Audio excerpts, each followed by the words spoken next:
Hello students, welcome to board Thakur IAS academy YouTube channel. This is weekly news analysis program और आज के इस video में हम 1 अक्टूबर से लेकर 7 अक्टूबर के बीच में जो भी इंपॉर्टेंट आर्टिकल्स पब्लिश हुए हैं और आपके एग्जामिनेशन से रिलेवेंट हैं उन सभी आर्टिकल्स को यहाँ पर हम डिस्कस करने वाले हैं। तो आइए देखते हैं आज के इस वीडियो में हम कौन कौन से टॉपिक्स को डिस्कस करने वाले हैं।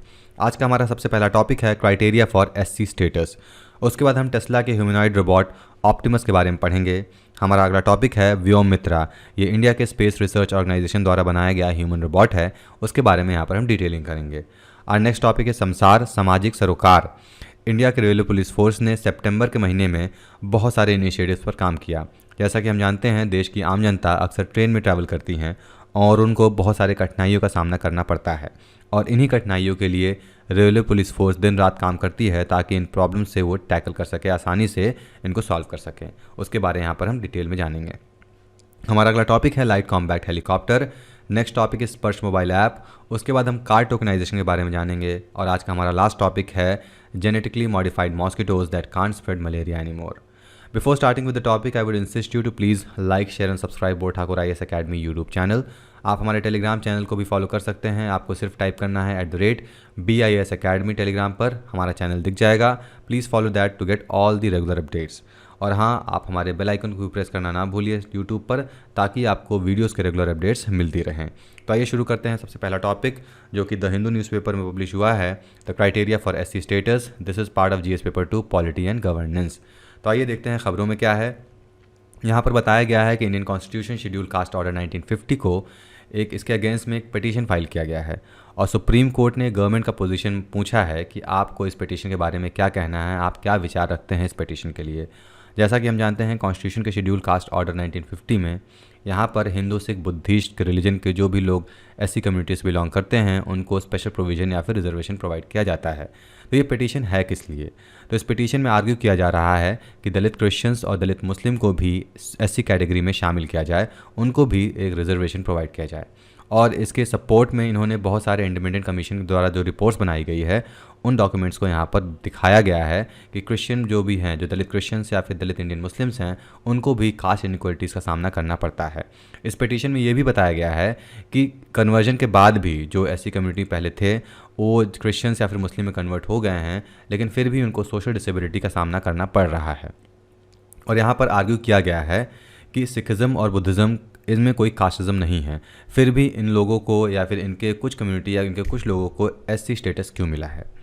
और यहाँ पर यह भी आर्ग्यू किया जा रहा है कि कास्ट बेस्ड डिस्क्रिमिनेशन जो होता है कन्वर्जन के बाद भी लोग फेस कर रहे हैं, इसलिए ऐसे लोगों को एससी कम्युनिटी में शामिल करना चाहिए। राइट। अब यहाँ पर हम देखते हैं कॉन्स्टिट्यूशन ऑर्डर 1950 क्या है।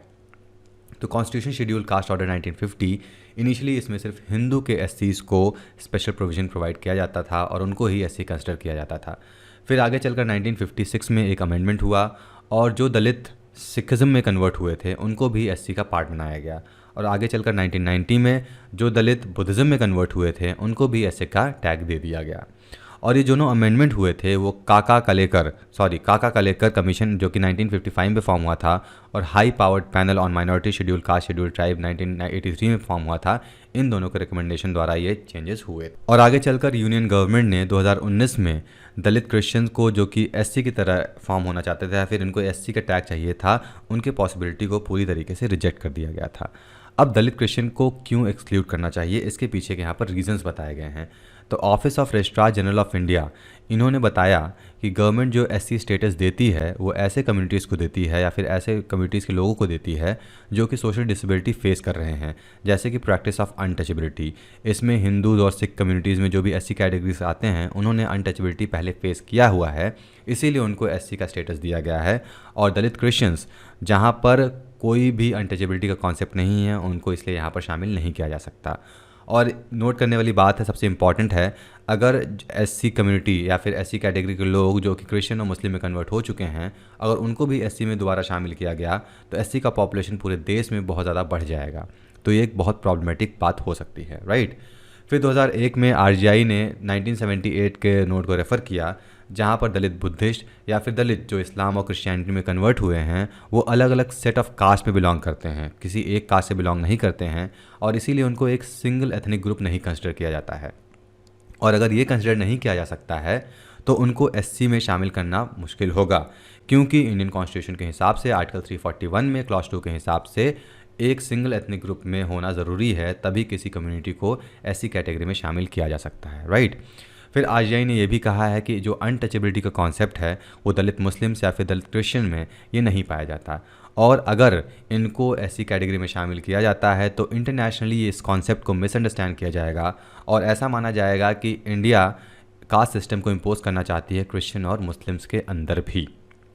और 2001 में ये नोटिस किया गया कि क्रिश्चियन और मुस्लिम जो दलित ओरिजिन के थे उनकी जो कास्ट आइडेंटिटी है वो कन्वर्जन के बाद रिलीजन कम्युनिटी की वजह से बदल गई है और वहाँ पर कोई अनटचेबिलिटी प्रैक्टिस नहीं होती है, right. So this was all about this news. आगे अगली न्यूज़ में बढ़ते हैं। जीएस पेपर 3 का हिस्सा है साइंस एंड टेक। यहाँ पर एलन मस्क ने अपना ह्यूमनॉइड रोबोट को रिवील किया। तो यहाँ पर खबरों में क्या है, the Tesla CEO Elon Musk recently unveiled the latest prototype of Optimus. Optimus क्या है, एक ह्यूमनॉइड रोबोट है जो कि एक अमेरिकन बेस्ड कंपनी द्वारा बनाया गया है जो कि टेक्सास में है, ठीक है। अब यहाँ पर डिटेलिंग बताई गई है ऑप्टिमस के बारे में। तो जो ये ऑप्टिमस का प्रोटोटाइप है इसको टेस्ला के annual artificial intelligence day presentation के दिन प्रेजेंट किया गया और यहाँ पर ह्यूमनॉइड रोबोट के जो स्पेशल एबिलिटी है, आप कह सकते हैं जो सिंपल एबिलिटी है जो ये टास्क परफॉर्म कर सकती है, उनको डेमोन्स्ट्रेट किया गया। इनके सिंपल टास्क हैं जैसे watering plants, carrying boxes, lifting metal bar, इन सभी एक्टिविटीज़ को यहाँ पर प्रेजेंट किया गया या फिर दिखाया गया या शोकेस किया गया। और जो पर्पस है इन रोबोट्स का, ये ह्यूमन टास्क को मशीन से रिप्लेस करना चाहते हैं। जैसे कुछ टास्क रिपीटिव होते हैं या फिर ऐसे टास्क होते हैं जिनमें इंसानों की ज़रूरत नहीं है या फिर इंसान गलतियाँ कर सकते हैं, वहाँ पर मशीन से रिप्लेस करना है इंसानों को, ठीक है। और अगर हम इन रोबोट्स के मास प्रोडक्शन की बात करें तो इनका कॉस्ट $20,000 आने वाला है। और जो ये डिज़ाइन है रोबोट का, ये पूरी तरीके से ह्यूमन ऑटोनॉमी को मिमिक करती है, यानी कि ये ह्यूमंस की तरह इनका स्ट्रक्चर बनाया गया है, हाथ होंगे, पैर होंगे, सर होगा, so it will look like almost a human. इनके पास भी 5 इंडिपेंडेंट मूविंग फिंगर्स होते हैं ताकि ये किसी भी ऑब्जेक्ट को प्रॉपर्ली ग्रास्प कर सकें और हाई प्रिसीजन के साथ यूज़ कर सकें। जैसा कि हम जानते हैं इंसानों के पास 5 उंगलियां होती हैं, तो उसी तरीके से इन रोबोट में उसको मिमिक किया गया है ताकि किसी भी टूल को ये बहुत ही एक्यूरेट मैनर्स में यूज़ कर सकें। यहाँ पर क्योंकि एआई सॉफ्टवेयर का यूज़ किया गया है इसलिए इन रोबोट की कॉग्निटिव एबिलिटी जो होगी बहुत अच्छी होगी। कॉग्निटिव एबिलिटी मतलब कि द वे ऑफ परसीविंग, जैसे कि आप एनवायरनमेंट से इंसान हैं, आप अपने सेंसेस के द्वारा इन्फॉर्मेशन को परसीव करते हैं, उसी के हिसाब से आप यहाँ पर माइंड में कैलकुलेट करते हैं, फिर चीज़ों को यहाँ पर आप एक्टिव करते हैं, फिर एक्शन में लाते हैं चीज़ों को। उसी तरीके से एआई सॉफ्टवेयर जो यहाँ पर यूज़ हुए हैं उसकी वजह से इन रोबोट्स की कॉग्निटिव एबिलिटी बहुत ही अच्छी होने वाली है, राइट। और उसी की वजह से ह्यूमन रोबोट का जो कैपेसिटी है बहुत अच्छी आगे होने वाली है। और यहाँ पर एक और बात गौर करने वाली है, इस रोबोट को सिर्फ 1 साल में बनाया गया है और बाकी इसी तरीके से सिमिलर रोबोट को बनाने में लगभग 10 साल से ज़्यादा रोबोट या फिर टाइम लग गया था। अब ये सीधी सी बात है, स्टार्टिंग में कोई काम होता है तो उसमें समय लगता है, बाद में जब टेक्नोलॉजी डेवलप हो जाती है तो उस टेक्नोलॉजी पर काम करके चीज़ों को इम्प्रूव करना, एनहांस करने में कम समय लगता है, राइट। और जो टेक्नोलॉजी इसमें यूज़ किया गया है, सेल्फ ड्राइविंग कार कॉन्सेप्ट के बारे में आपने ऑलरेडी सुन रखा है, टेस्ला ने ये कार पहले ही बना लिया है, तो उसके टेक्नोलॉजी को भी यहाँ पर ह्यूमनॉइड बॉडी में इंटीग्रेट किया गया है ताकि ये और अच्छे से बहुत स्मूथली काम कर सके, ठीक है। तो ये की डिटेल्स थे ह्यूमन रोबोट के बारे में। अब हम अपने इंडियन ह्यूमनॉइड रोबोट के बारे में बात करेंगे। जीएस पेपर 3 का हिस्सा है। यहाँ पर इसरो का ह्यूमनॉइड रोबोट जो है व्योमित्रा, इसके स्किल को अपग्रेड किया जा रहा है। तो ये क्या है हम देखते हैं।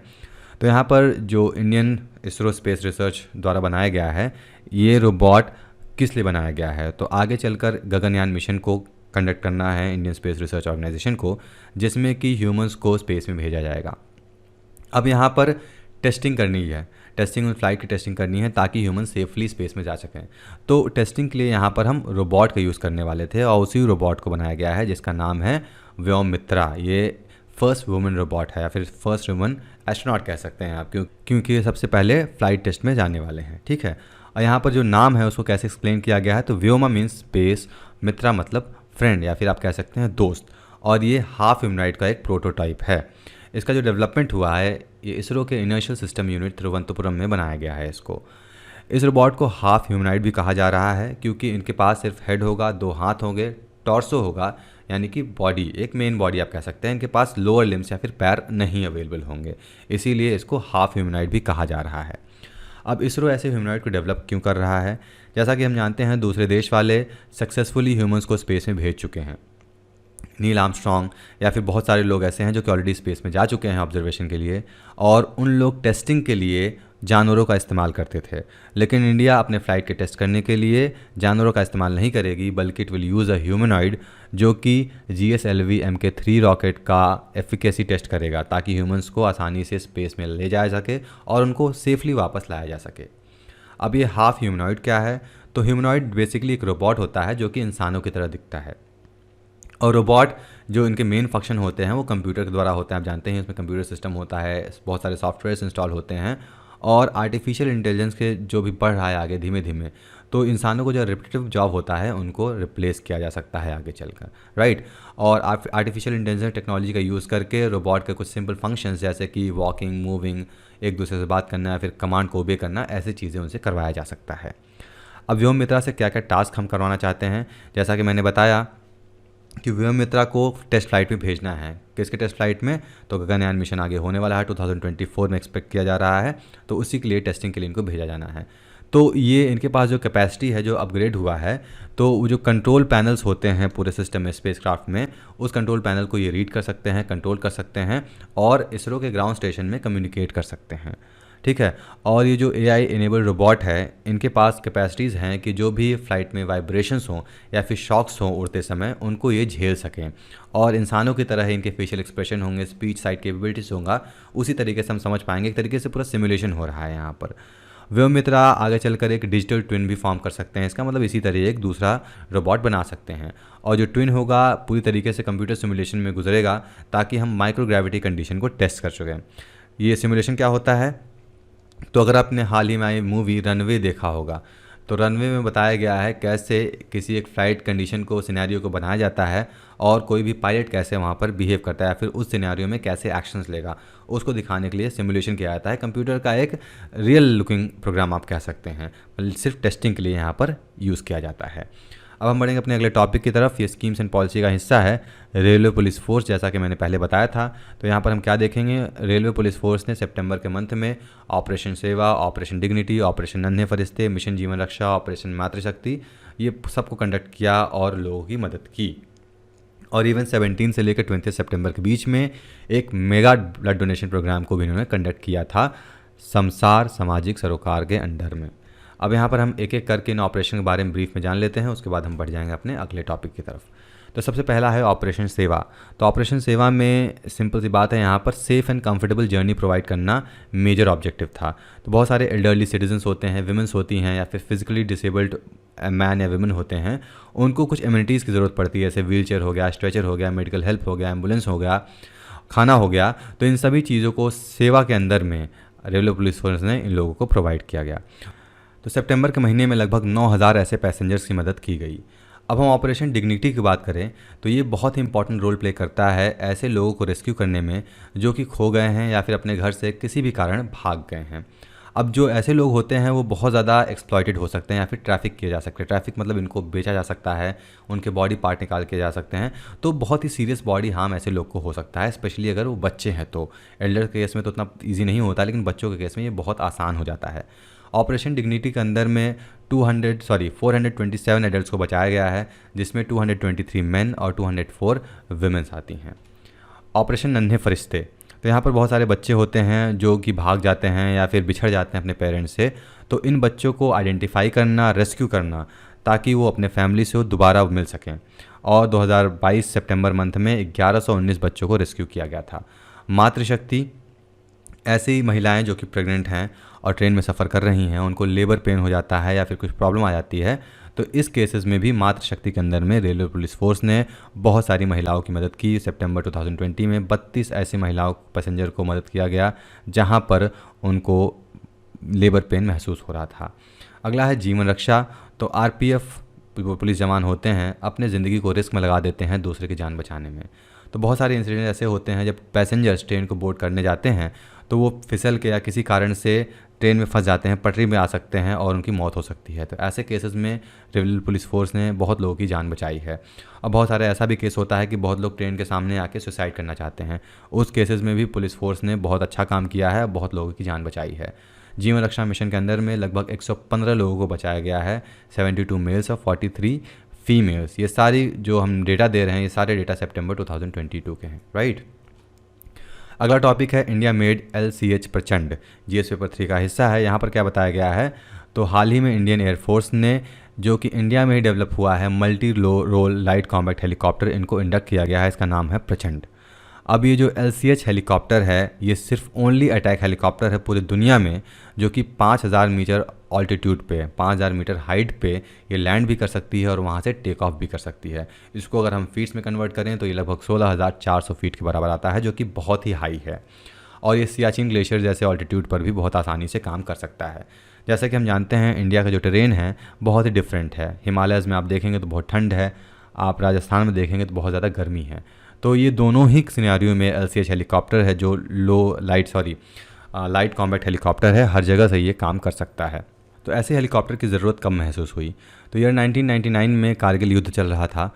उस समय पहली बार महसूस किया गया कि home grown light wave assault helicopter जो होते हैं वो बहुत ही प्रिसीजन से स्ट्राइक नहीं कर पाते हैं बैटलफील्ड में, या फिर दूसरे दुश्मनों पर आसानी से स्ट्राइक नहीं कर पाते हैं। बहुत ही दिक्कत होती है, बहुत प्रॉब्लम्स होती हैं यहाँ पर फाइट करने में। तो इसीलिए ऐसे एयरक्राफ्ट बनाए गए हैं जो कि हर तरीके के कंडीशन में ऑपरेट कर सकें, और वही यहाँ से आता है लाइट कॉम्बैट हेलीकॉप्टर प्रचंड। करंट स्टेटस की बात करें तो इंडिया भी फिलहाल में फ्रेंच ओरिजिन और लिगेसी हेलीकॉप्टर चेतक और चीता का इस्तेमाल कर रहा है, जो कि इंडिया में ही बनाया गया है हिंदुस्तान एरोनॉटिकल लिमिटेड द्वारा, लेकिन इनका ओरिजिन है जो फ्रेंच बेस्ड है। इसके अलावा सिंगल इंजन मशीन्स ये यूटिलिटी हेलीकॉप्टर की तरह यूज़ होती हैं, और साथ ही में लैंसर का इस्तेमाल भी किया जाता है जो कि चीता का आर्म्ड वर्जन है। ठीक है। इसके अलावा इंडियन एयरफोर्स जो है ये करंटली रशियन ओरिजिन MI-17, इसके वेरिएंट्स MI-17-4, MI-17V5 इनका इस्तेमाल करती है, और इनका जो मैक्सिमम टेक ऑफ वेट है वो सिर्फ 13 टन्स है, और इनको 2028 में फेज़ आउट या फिर इनका इस्तेमाल करना बंद करना होगा। इसीलिए नए टेक्नोलॉजी, नए हेलीकॉप्टर्स को लाया जा रहा है। गवर्नमेंट ने 2006 में ही LCH प्रोजेक्ट को सैंक्शन कर दिया गया था, और तब से ही ये चीज़ें बन रही हैं। सिग्निफिकेंस की बात करें तो जैसा कि मैंने बताया, कारगिल के युद्ध में लो कॉम्बैक्ट जो भी हेलीकॉप्टर्स इंडिया के पास थे बहुत ही ज़्यादा प्रॉब्लम हुआ था प्रिसाइसली अटैक करना, लेकिन इसके आने के बाद जो एनिमी का एयर डिफेंस सिस्टम है उसको पूरी तरीके से तबाह किया जा सकता है। तो इंसर्जनी वॉरफेयर कॉम्बैक्ट उस समय ये बहुत अच्छे से काम में आ सकता है, राइट। अब बढ़ते हैं अपने अगले टॉपिक की तरफ जिसका नाम है स्पर्श मोबाइल ऐप। ये GS पेपर 3 इकॉनमी का हिस्सा है। आइए देखते हैं खबरों में क्या है। यहाँ पर बताया गया है हमारे देश के रक्षा मंत्री श्री राजनाथ सिंह जी ने बहुत सारे डिजिटल इनिशिएटिव्स को लॉन्च किया। डिफेंस अकाउंट डिपार्टमेंट इसके 275th एनुअल डे सेलिब्रेशन के ओकेजन पर कौन कौन से इनिशिएटिव लॉन्च किए हैं, तो सबसे पहला system for pension administration Raksha Sparsh mobile app, उसका pay system for Agniveer, international air ticket booking module in defence travel system, defence account receipt and payment system, defence civilian pay system and defence account human resource management system. तो इन सारे digital initiative को launch किया गया है 275th annual day celebration. किसका annual celebration? Defence account department के। ठीक है। स्पर्श मोबाइल ऐप क्या है? तो ये जो ऐप है वो पेंशनर को ईजी एक्सेस के लिए बनाया गया है ताकि जो भी पेंशनर हैं अपने पेंशन को आसानी से एक्सेस कर सकें और उनका यूज़ कर सकें, उसके लिए ये बनाया गया है। और इसका जो पोर्टल है sparsh.defensepension.gov.in, इन सारे जो भी काम यहाँ पर होता था अब सब काम ऐप पे होने लगेंगे और लोगों के लिए आसान हो जाएगा। ये पेंशन रिलेटेड जो भी प्रोसेस होता है एंड टू एंड सोल्यूशन देता है। यहाँ पर सारे प्रॉब्लम सोल्यूशन यहाँ पर है, क्लेम से करने से लेकर डिस्बर्समेंट तक, राइट। डिफेंस ट्रैवल सिस्टम क्या है?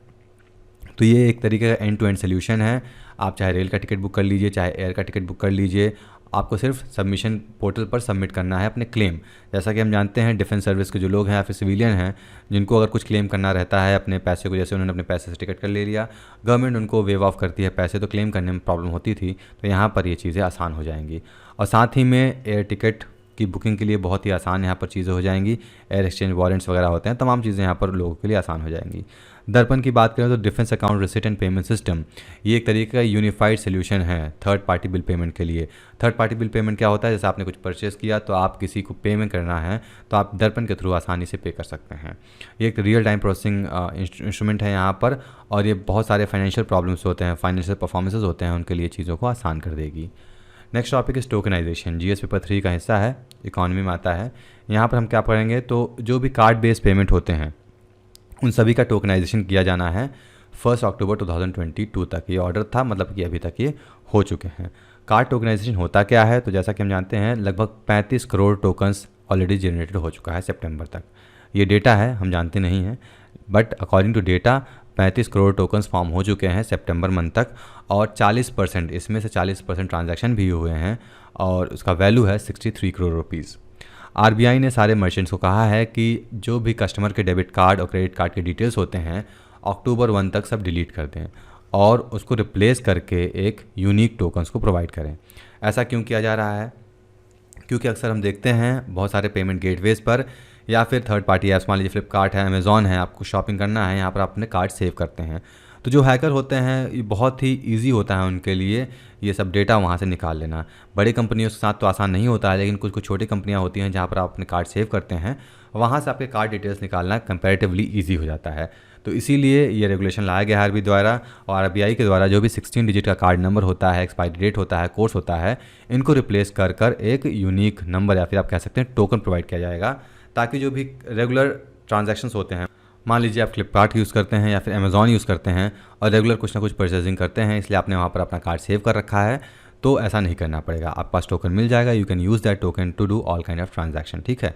और दिसंबर 31, 2022 तक किसी को भी ये इम्पॉसिबल होगा कि आपके कार्ड डिटेल्स को वो स्टोर कर सकें, एक्सेप्ट कार्ड नेटवर्क या फिर कार्ड इशूअर।